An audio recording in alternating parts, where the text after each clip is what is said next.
Oke bro, gimana kabar kalian hari ini? Semoga kalian yang di rumah semuanya baik-baik saja. Seperti biasa, kali ini saya akan membahas audiobook man, buat mengisi hari-hari kalian yang lagi santai, yang lagi bekerja, yang lagi aktivitas di luar, entah ngapain, ataupun lagi olahraga, yang lagi mungkin merenung terhadap sesuatu. Mungkin ini bisa menjadi literasi kalian men, ataupun sudut pandang lain.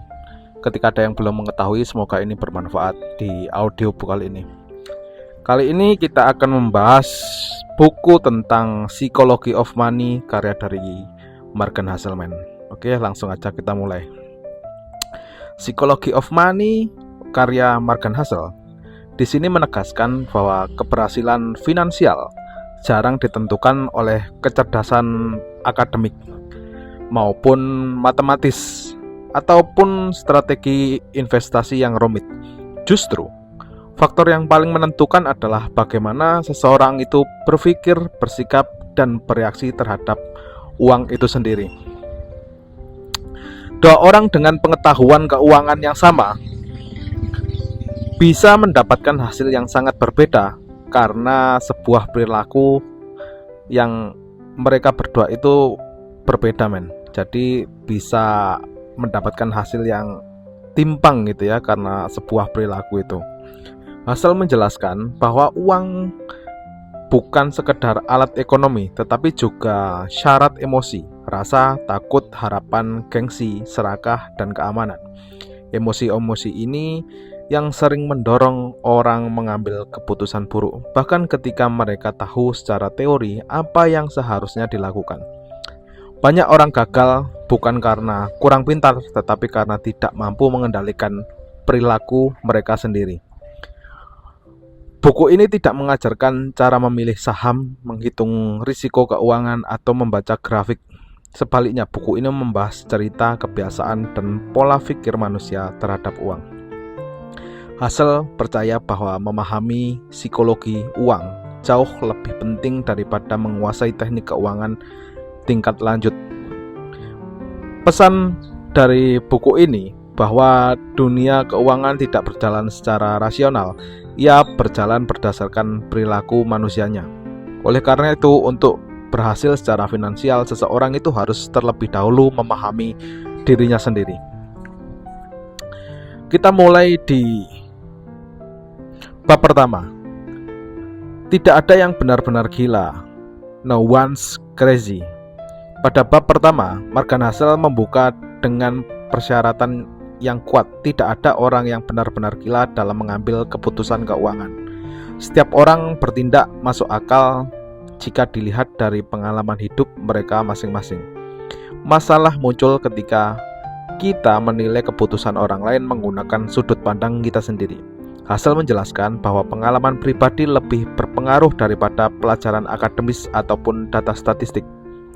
Seseorang yang tumbuh di masa krisis ekonomi akan cenderung lebih berhati-hati, bahkan paranoid terhadap risiko yang ada di depan. Sebaliknya, orang yang tumbuh di masa ekonomi stabil cenderung lebih berani mengambil risiko. Keduanya tidak salah, mereka hanya bereaksi terhadap realitas hidup yang berbeda. Di bab ini juga menjelaskan mengapa sering terjadi perbedaan pendapat yang ekstrim dalam dunia investasi. Ada investor yang percaya penuh pada saham, ada yang takut sama sekali. Perbedaan ini bukan karena salah satunya mereka itu bodoh, melainkan karena setiap orang membawa cerita hidup yang mungkin berbeda ke dalam keputusan keuangannya. Housel mengingatkan bahwa memahami hal ini membuat kita lebih rendah hati dan tidak mudah menghakimi. Selain itu, kita juga harus menyadari bahwa keputusan keuangan kita sendiri sangat dipengaruhi oleh pengalaman pribadi, bukan kebenaran universal. Ilustrasi dari bab ini seperti dua orang yang berjalan di jalan berbeda. Yang satu pernah jatuh di jalan yang licin dan yang lainnya itu belum pernah terjatuh. Cara mereka melangkah tentu akan sangat berbeda. Kesimpulan dari bab 1, setiap keputusan keuangan memiliki logikanya sendiri. Memahami konteks hidup lebih penting daripada sekedar data semata. Bab 2, luck and race, keberuntungan dan risiko. Dalam bab ini, Hassel membahas dua faktor yang sering diabaikan dalam kesuksesan dan kegagalan finansial: keberuntungan dan risiko. Banyak orang terlalu cepat mengaitkan kesuksesan dengan kerja keras semata dan kegagalan dengan kemalasan ataupun kebodohan. Padahal dunia nyata jauh lebih kompleks daripada itu. Hassel menegaskan bahwa keberhasilan besar hampir selalu merupakan hasil kombinasi antara kemampuan kerja keras dan keberuntungan. Demikian pula terhadap masalah keuangan ini. Ya, banyak sekali yang merasa uang itu adalah keberuntungan dan juga risiko. Hassel menegaskan bahwa keberhasilan besar hampir selalu merupakan hasil kombinasi antara kemampuan, kerja keras, dan keberuntungan. Demikian pula kegagalan sering kali melibatkan risiko yang berbeda di luar kendali seseorang tersebut. Mengabaikan peran keberuntungan membuat kita sombong saat sukses dan terlalu keras pada diri sendiri ataupun orang lain ketika mengalami sebuah kegagalan.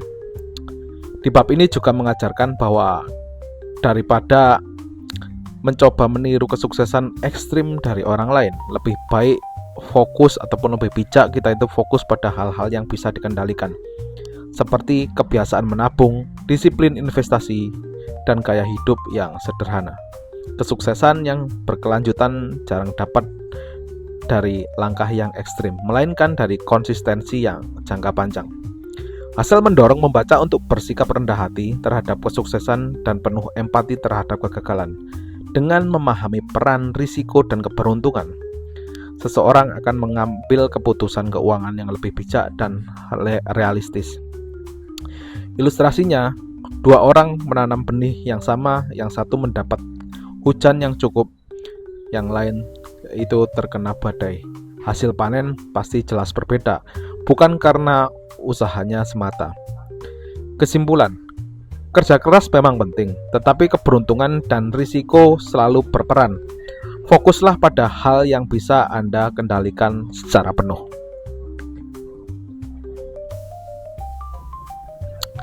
Bab 3. Never enough. Tidak pernah cukup. Di bab ini membahas salah satu penyebab terbesar kehancuran sebuah finansial, yaitu ketidakmampuan mengetahui kapan merasa cukup.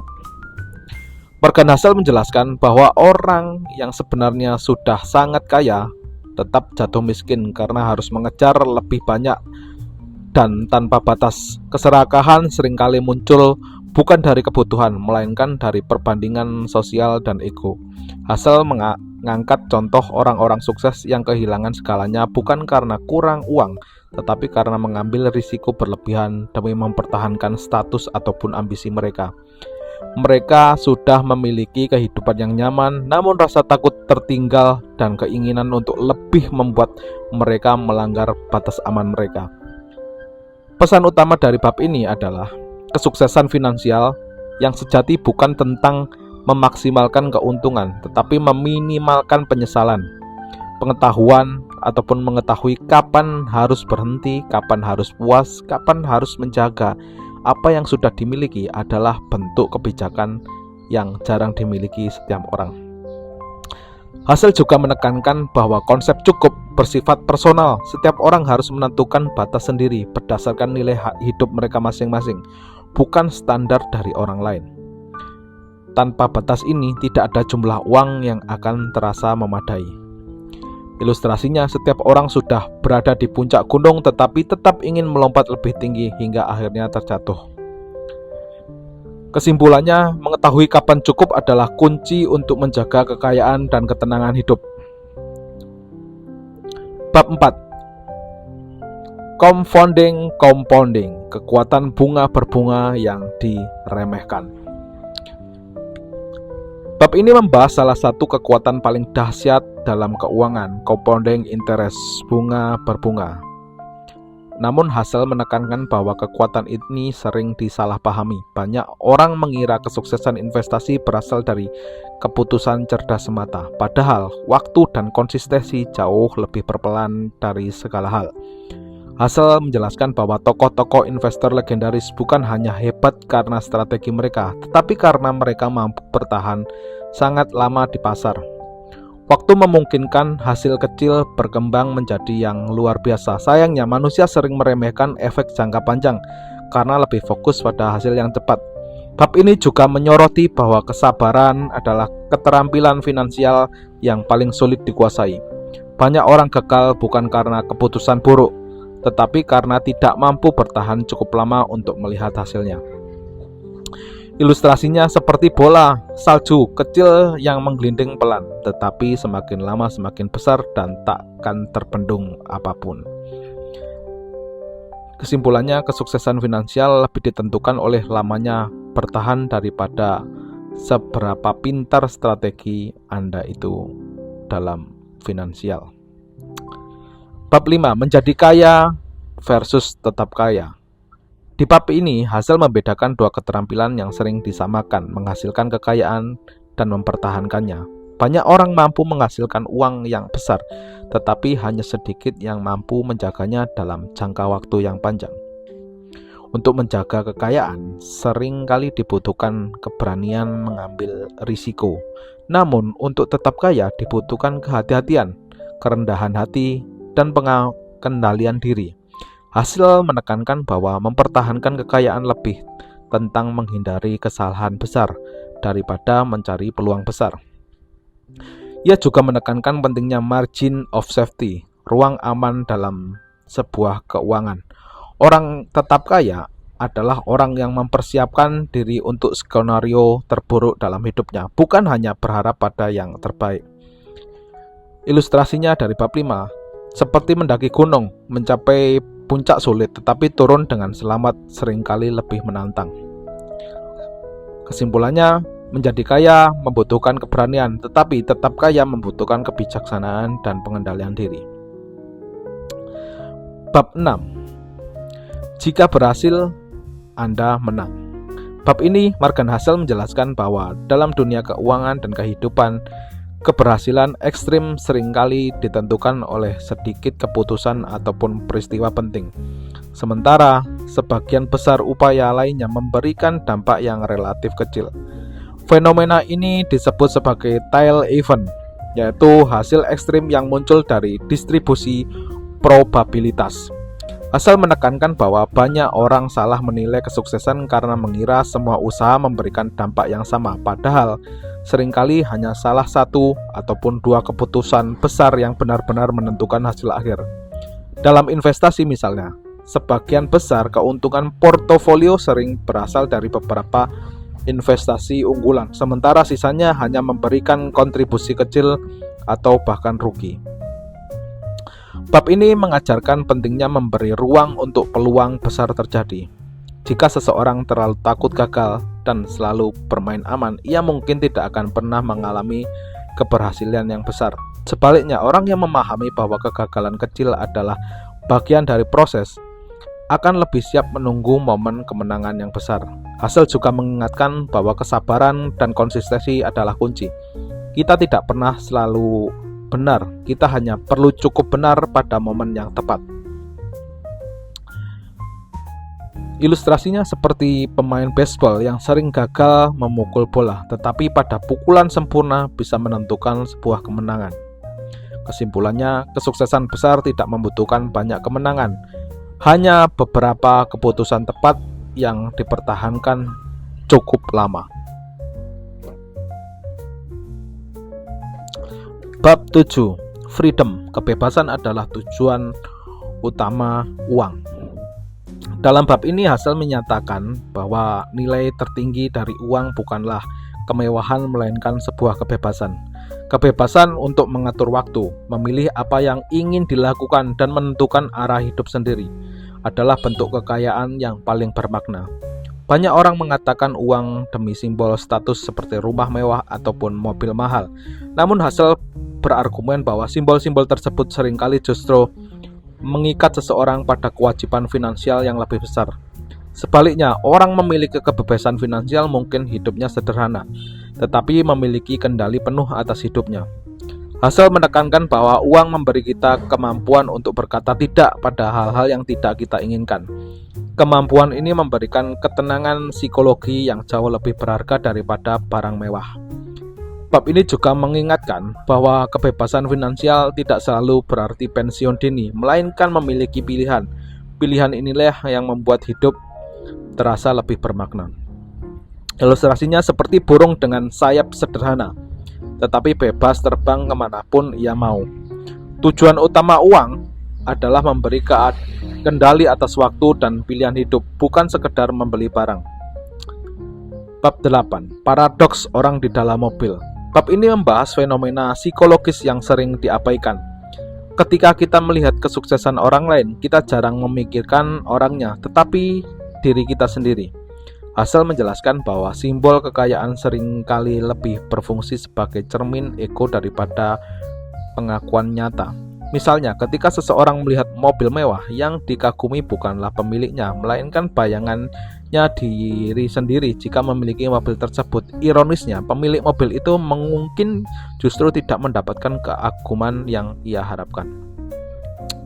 Bab ini mengajarkan bahwa mengejar kekayaan demi pengakuan sosial adalah jebakan. Kekayaan sejati adalah apa yang tidak terlihat.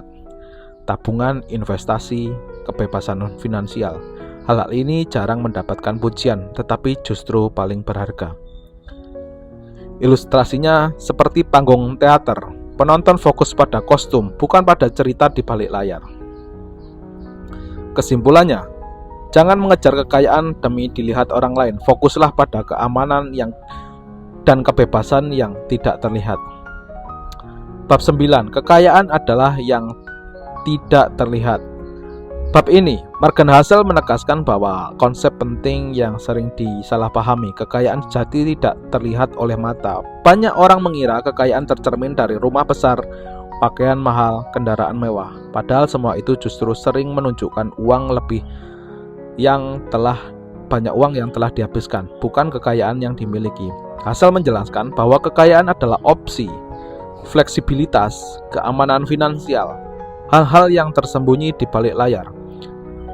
Tabungan, investasi, dana darurat, dan kebebasan memilih adalah bentuk kekayaan yang jarang dipamerkan. Ironisnya, masyarakat justru lebih menghargai simbol konsumsi dibandingkan stabilitas finansial. Bab ini juga mengingatkan bahwa budaya modern mendorong konsumsi berlebih demi status sosial. Media sosial memperparah keadaan dengan menampilkan gaya hidup yang glamor tanpa menunjukkan risiko atau beban finansial di baliknya. Akibatnya, banyak orang terjebak dalam perlombaan semu untuk terlihat kaya, padahal secara finansial rapuh. Asal menekankan bahwa membangun kekayaan membutuhkan disiplin untuk tidak membeli hal-hal yang mampu kita beli demi keamanan jangka panjang. Ini bukan tentang hidup pelit, melainkan hidup sadar tujuan. Ilustrasi dari bab 9, seperti gunung es, bagian terbesar berada di bawah permukaan laut dan yang tidak terlihat. Kesimpulannya, kekayaan sejati adalah keamanan dan kebebasan yang tidak terlihat, bukan simbol dari sebuah kemewahan. Bab 10, Save Money, menabung adalah kekuatan. Bab ini membahas pentingnya menabung sebagai kebiasaan fundamental dalam keuangan. Menurut Housel, menabung bukan soal berapa besar pendapatan, melainkan jarak antara penghasilan dan gaya hidup. Siapapun bisa menabung jika mampu mengendalikan keinginannya. Housel menjelaskan bahwa menabung memberi kita kontrol atas masa depan. Setiap rupiah yang ditabung meningkatkan fleksibilitas dan mengurangi ketergantungan pada situasi ataupun orang lain. Menabung juga berfungsi sebagai pelindung dari ketidakpastian hidup yang tak terduga. Bab ini menolak anggapan bahwa menabung hanya mungkin jika mendapatkan pendapatan yang tinggi. Justru, menabung adalah kebiasaan ataupun perilaku, bukan hasil kecerdasan finansial semata. Orang yang disiplin akan selalu menemukan cara untuk menyisihkan uang, apapun kondisinya. Ilustrasinya seperti menyimpan air di musim hujan untuk bertahan di musim kemarau. Kesimpulannya, menabung adalah bentuk kekuatan karena memberi kendali dan ketenangan menghadapi masa depan.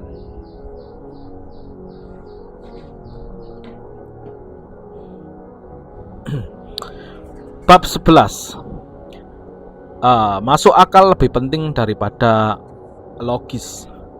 Bab ini hasil menjelaskan bahwa manusia tidak selalu bertindak rasional dalam keuangan. Dan itu wajar. Oleh karena itu, strategi keuangan terbaik bukanlah yang paling logis secara teori, tetapi yang cukup masuk akal untuk dijalani dalam jangka waktu yang panjang. Hasil menekankan bahwa rencana keuangan harus mempertimbangkan emosi, ketakutan, dan kenyamanan psikologi. Secara strategi sempurna, di atas kertas tidak berguna jika membuat seseorang stres dan akhirnya menyerah. Bab ini mengajarkan bahwa keberlanjutan lebih penting daripada optimalisasi. Rencana yang sedikit kurang optimal, tetapi konsisten dijalankan akan menghasilkan hasil yang jauh lebih baik. Ilustrasinya seperti sepatu. Yang paling mahal belum tentu paling nyaman untuk dipakai setiap hari. Kesimpulannya, strategi keuangan terbaik adalah yang bisa dijalani dengan tenang dan konsisten. Bab 12, surprise ataupun kejutan selalu terjadi. Pada bab ini, Morgan Housel menekankan bahwa dunia keuangan dipenuhi oleh kejutan yang tidak terduga. Secara ekonomi pasar saham, dan kehidupan pribadi penuh dengan peristiwa yang tak terduga yang seringkali memiliki dampak jauh lebih besar dibandingkan kejadian yang dapat diprediksi. Masalahnya, manusia cenderung merencanakan masa depan seolah-olah dunia akan bergerak lurus dan stabil. Housel menjelaskan bahwa banyak model keuangan dan prediksi gagal karena terlalu bergantung pada data masa lalu. Padahal, masa depan hampir selalu dipengaruhi oleh kejadian langka dan ekstrim yang tidak pernah tercatat sebelumnya. Krisis keuangan, pandemi, atau perubahan teknologi besar adalah contoh kejutan yang mengubah segalanya. Bab ini mengajarkan bahwa kesiapan lebih penting daripada prediksi. Alih-alih mencoba menebak masa depan secara tepat, seseorang sebaiknya membangun sistem keuangan yang tahan terhadap guncangan. Hal ini bisa dilakukan dengan memiliki dana darurat, diversifikasi, investasi, dan gaya hidup yang tidak terlalu rapuh terhadap sebuah perubahan. Housel juga menekankan bahwa kejutan tidak selalu buruk. Banyak peluang besar justru muncul dari ketidakpastian, namun hanya orang yang siap secara mental dan finansial yang mampu memanfaatkannya. Ilustrasi dari bab 12, seperti pengemudi di jalan berkabut. Kita tidak melihat jauh tetapi tetap harus siap mengerem kapan saja. Kesimpulannya, karena masa depan penuh kejutan, bangunlah sistem keuangan yang fleksibel dan tahan banting. Bab 13, room for error, ruang untuk kesalahan. Bab ini membahas penting memiliki margin of safety dalam keuangan. Menurut Housel, kesuksesan jangka panjang tidak tergantung pada keputusan yang sempurna, melainkan pada kemampuan bertahan ketika terjadi kesalahan. Seseorang pasti salah. Yang membedakan adalah apakah kesalahan ini mematikan atau masih bisa ditolerisasi. Housel menjelaskan bahwa terlalu banyak orang merancang keuangan mereka demi asumsi semuanya akan berjalan sesuai dengan rencana. Mereka mengambil utang maksimal, berinvestasi tanpa cadangan, dan hidup tanpa bantalan pengaman. Ketika sesuatu meleset, kehancuran pun pasti terjadi. Ruang untuk kesalahan berarti menyisakan cadangan, uang, waktu, energi, dan emosi untuk menghadapi hal-hal yang tidak berjalan sesuai dengan harapan. Dalam investasi, ini berarti tidak mempertaruhkan segalanya. Dalam hidup, ini berarti tidak hidup di batas kemampuan. Ilustrasinya seperti jaring pengaman di sebuah sirkus yang memungkinkan akrobat tetap selamat meskipun terjatuh.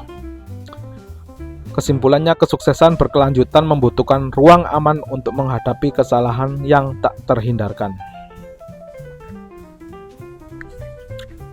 Bab 15, nothing's free. Tidak ada yang benar-benar gratis.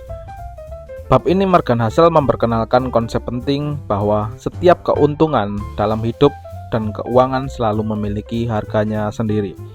Harga ini tidak selalu berbentuk uang, tetapi bisa berupa stres, ketidakpastian, waktu, ataupun risiko emosional. Banyak orang gagal secara finansial karena mereka ingin hasil besar tanpa mau membayar harga yang menyertainya. Hazel menjelaskan bahwa investasi, bisnis, dan karir semuanya menuntut biaya psikologis. Pasar saham misalnya menawarkan keuntungan jangka panjang yang tinggi, tetapi harga yang harus dibayar adalah volatilitas dan ketidaknyamanan emosional. Jika seseorang tidak siap membayar harga ini, ia akan keluar di waktu yang salah. Masalahnya, banyak orang menganggap volatilitas sebagai tanda kegagalan, padahal itu adalah biaya masuk yang wajar. Orang sukses adalah mereka yang menerima harga tersebut tanpa mengeluh karena mereka memahami imbalannya. Bab ini mengajarkan bahwa kegagalan sering terjadi bukan karena strategi yang salah, melainkan karena ketidakpastian mental untuk membayar harga dan strategi yang benar. Ilustrasinya seperti naik roller coaster, rasa takut adalah harga yang harus dibayar untuk sensasi yang menyenangkan. Kesimpulannya, jika Anda ingin hasil besar, terimalah harga yang harus dibayar tanpa menganggapnya sebagai suatu kesalahan. Bab 16, You and Me, uang dan pengalaman pribadi. Bab ini menekankan bahwa setiap orang memiliki hubungan unik dengan uang yang dibentuk oleh pengalaman hidup mereka masing-masing. Tidak ada satu aturan keuangan yang cocok untuk semua orang, karena latar belakang, trauma, dan kesempatan setiap individu itu berbeda. Hazel menjelaskan bahwa konflik keuangan sering terjadi karena kita menilai keputusan orang lain berdasarkan pengalaman kita sendiri. Padahal, apa yang terasa aman bagi satu orang bisa terasa sangat berisiko bagi orang lain. Bab ini mengajarkan empati dalam menghadapi atau memahami keputusan finansial, baik terhadap diri sendiri maupun orang lain. Kita seharusnya merancang strategi keuangan yang selaras dengan kenyamanan dan nilai pribadi kita sendiri, bukan meniru orang lain secara buta. Seperti sepatu misalkan, ukuran yang pas untuk satu orang bisa menyakitkan bagi orang lain. Kesimpulannya, keuangan adalah personal. Rencana terbaik adalah yang sesuai dengan pengalaman dan kenyamanan Anda sendiri. Bab 17, Godaan pesimisme. Bab ini Hazel menjelaskan mengapa berita buruk terasa lebih menyakitkan daripada berita baik. Otak manusia secara alami lebih tertarik pada ancaman karena itu membantu bertahan hidup. Akibatnya, pesimisme terdengar lebih cerdas dan realistis. Namun Hazel menunjukkan bahwa meskipun dunia penuh dengan masalah, kemajuan jangka panjang tetap terjadi. Pesimisme sering membesar-besarkan risiko jangka pendek, sementara optimisme realistis melihat pertumbuhan perlahan dalam jangka panjang. Bab ini mengajarkan bahwa kesuksesan finansial membutuhkan keseimbangan. Cukup waspada terhadap risiko, tetapi tetap percaya pada kemajuan jangka panjang. Ilustrasinya seperti melihat badai dari dekat tanpa menyadari bahwa matahari tetap bersinar di balik awan. Kesimpulannya, jangan biarkan pesimisme jangka pendek menghancurkan peluang jangka panjang. Ringkasan dari buku Psychology of Money ini, bro. Morgan Housel merangkum pesan utama dari buku ini. Uang lebih banyak dipengaruhi oleh perilaku daripada kecerdasan. Cara kita berpikir, merasa, dan bereaksi terhadap uang jauh lebih penting daripada rumus ataupun strategi yang kompleks. Hazel menekankan bahwa kesuksesan finansial bukan tentang menjadi sempurna, melainkan tentang bertahan, bersabar, dan membuat keputusan yang masuk akal. Kekayaan sejati adalah ketenangan, fleksibilitas, dan kebebasan untuk memilih. Buku ini mengajak pembaca untuk membangun hubungan yang sehat dengan uang. Hubungan yang tidak didorong oleh ego, ketakutan, dan perbandingan sosial, tetapi oleh nilai hidup dan tujuan pribadi. Oke, mungkin itu saja bro yang bisa saya sampaikan dari buku Psychology of Money karya Morgan Housel ini. Semoga bermanfaat buat literasi ataupun menambah wawasan kalian bro. Buat kalian yang pengen membahas buku selanjutnya ataupun yang pengen kita bahas, silahkan tulis di kolom komentar. Sekian dari saya, semoga hari kalian menyenangkan, berbro, dan siang.